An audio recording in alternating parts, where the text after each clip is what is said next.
Hi guys, कैसे हैं आप सब। उम्मीद करता हूँ कि अच्छे ही होंगे। आप जुड़ चुके हैं मनीष क्लासेस से। मैं मनीष कुमार। तो आज का एक्सरसाइज है 3.1 को समाप्त करने वाले हैं। 2.3 तक कवर कर लिए थे हम लोग कल तक। तो आज का एक्सरसाइज है 3.1।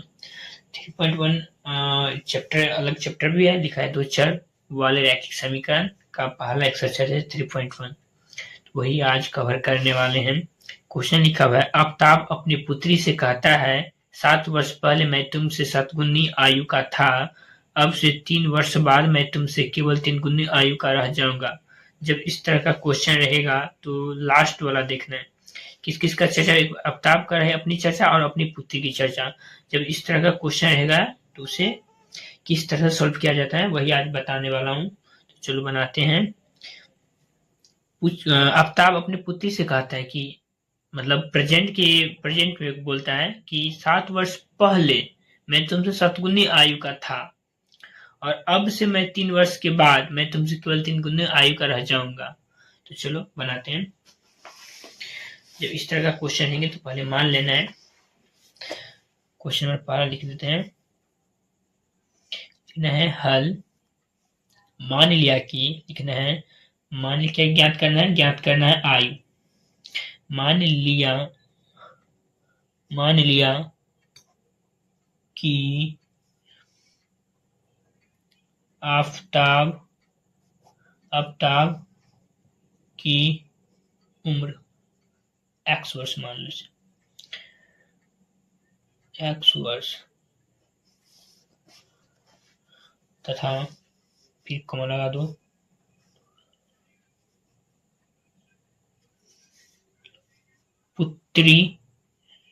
पुत्री की उम्र y वर्ष। दो चर वाला है इसलिए इसमें दो चर मानना पड़ेगा। y वर्ष। फिर लिखना है 7 वर्ष पूर्व मतलब होता है माइनस। यदि मैं अभी 20 साल का हूँ, यदि मुझसे कोई पूछे कि 7 वर्ष पूर्व तुम कितने साल के थे, तो मतलब 20 में 7 को माइनस करेंगे, बताएंगे उसको 13 साल के थे। तो ये इसमें भी करना है। प्रेजेंट में क्या है x वर्ष, तो 7 वर्ष पूर्व क्या हो जाएगा x माइनस 7 आफ्ताब की उम्र y को। और पुत्री का क्या है y वर्ष। उससे भी यदि कोई पूछेगा कि वो 7 वर्ष पहले क्या था, तो उससे प्रेजेंट के y में से 7 वर्ष को घटाना है। तो लिखेंगे 7 वर्ष पूर्व मतलब माइनस होता है, ये याद रखना है। 5 वर्ष 7 वर्ष पूर्व आफ्ताब की उम्र क्या हो जाएगा x माइनस के 7 वर्ष। फिर लिखेंगे 7 वर्ष पूर्व पुत्री की उम्र पुत्री को हम क्या माने हैं y, तो y माइनस 7 वर्ष। चलो ये हो गया। पहले दोनों को बराबर कर लेना है, तो बराबर करें x माइनस 7 और y माइनस 7। बराबर है नहीं पर बराबर कर लिए। बराबर है नहीं उसे बराबर करना है। अभी बराबर कर दिए हैं लेकिन अब उसको वेरीफाई करना है। ये क्या है आफ्ताब है, ये है उसकी पुत्री। आफ्ताब कहती है मतलब आफ्ताब अपनी पुत्री से कहती है सात, जैसे क्वेश्चन फिर से दिखा देते हैं। आफ्ताब अपनी पुत्री से कहता है 7 वर्ष पूर्व मैं तुमसे 7 गुनी आयु का था। कौन? उसका पिता। तो उनको बराबर करने के लिए किसमें मल्टीप्लाई करना पड़ेगा? उसकी पुत्री में। चलो मल्टीप्लाई करते हैं तो हो गया ये उसका पिता है x माइनस के 7 यानी हो गया 7y माइनस के 49। चलो x इसको इस तरफ लाएंगे तो हो जाएगा माइनस के 7y और उसको इस तरफ ले जाएंगे तो माइनस 49 था और माइनस उस तरफ गया तो प्लस हो गया 7। तो x minus 7y equal to minus के 42। Equation first. इस इक्वेशन बनाकर ही छोड़ना क्योंकि उसे ग्राफी विधि से बोला है हल करने के लिए।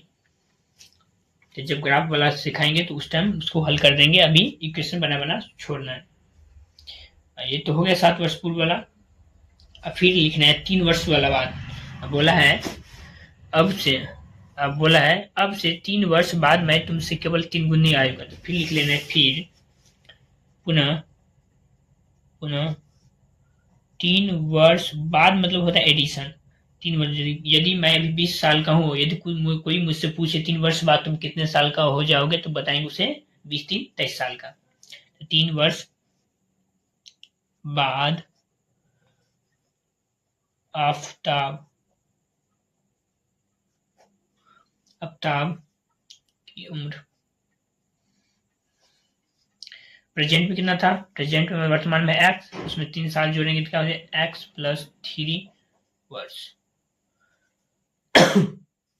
और 3 वर्ष बाद पुत्री की उम्र y प्लस 3 वर्ष।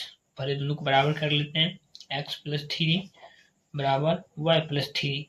कौन 3 गुनी है, ये है 3 गुनी बड़ी, उसके पिता 3 गुनी बड़ी है, लेकिन उनको हम बराबर कर दिए, तो इसमें 3 से मल्टीप्लाई करना पड़ेगा क्योंकि बराबर रखना है दोनों को। तो हो गया x प्लस 3y प्लस के 9, तो x y वाला को इस तरफ लाएंगे तो माइनस के 3y अब प्लस के 9 माइनस के 3, तो x minus 3y equal to 6, equation 2। इन दोनों को हल करने के बाद एक्स वाई की वैल्यू निकलेगा, वही हो जाएगा आफ्ताब की वर्तमान और उनकी पुत्री की वर्तमान आयु। जब ग्राफी विधि से हल करेंगे तो वो समझा दें, क्योंकि क्वेश्चन में बोला गया है कि ग्राफी विधि से हल करें। चलो अगले क्वेश्चन पे चलते हैं। मेन है इक्वेशन बनाना।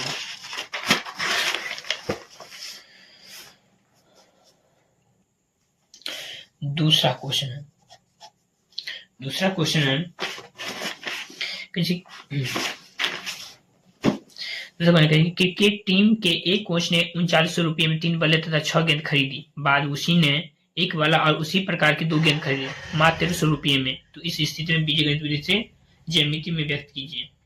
तो चलो क्या करते हैं, क्या क्या चीज किसका मूल्य निकालना, बल्ला और गेंद का। तो लिखेंगे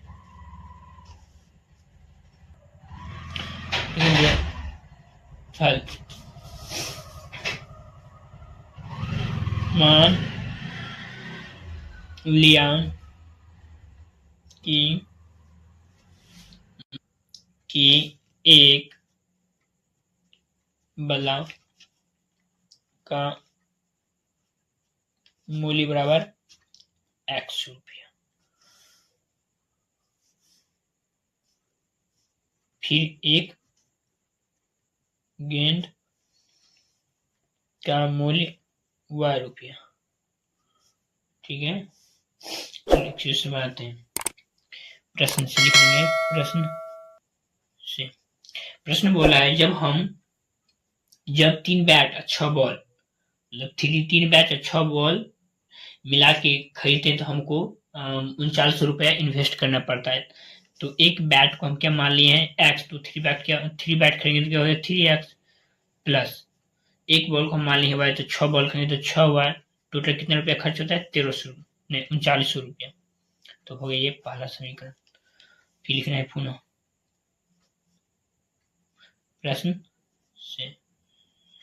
अब बोल रहा है इसी तरह का यदि एक बैट 2 बॉल खरीदते हैं तो हमको 1300 रुपया इन्वेस्ट करना पड़ता है। लिखेंगे एक बैट और 2 बॉल, तो बॉल को क्या माने y, तो हो गया 2y इक्वल टू कितना रुपया इन्वेस्ट करना पड़ता है 1300 रुपया। तो इक्वेशन सेकेंड, इसमें इक्वेशन हो गया। चलिए इसी का तीसरा क्वेश्चन है। तीसरा क्वेश्चन कहते 2 केजी सेब और 1 केजी अंगूर का मूल्य किसी दिन 160 रुपया था और 1 महीने के बाद 4 केजी सेब और 2 केजी अंगूर का मूल्य 300 रुपया हो जाता है, तो इस स्थिति में बीजगणित से ज्ञात कीजिए। तो चलो 1 केजी पहले मान लेते हैं। हल में लिखेंगे हल मान लिया कि 1 केजी सेब का मूल्य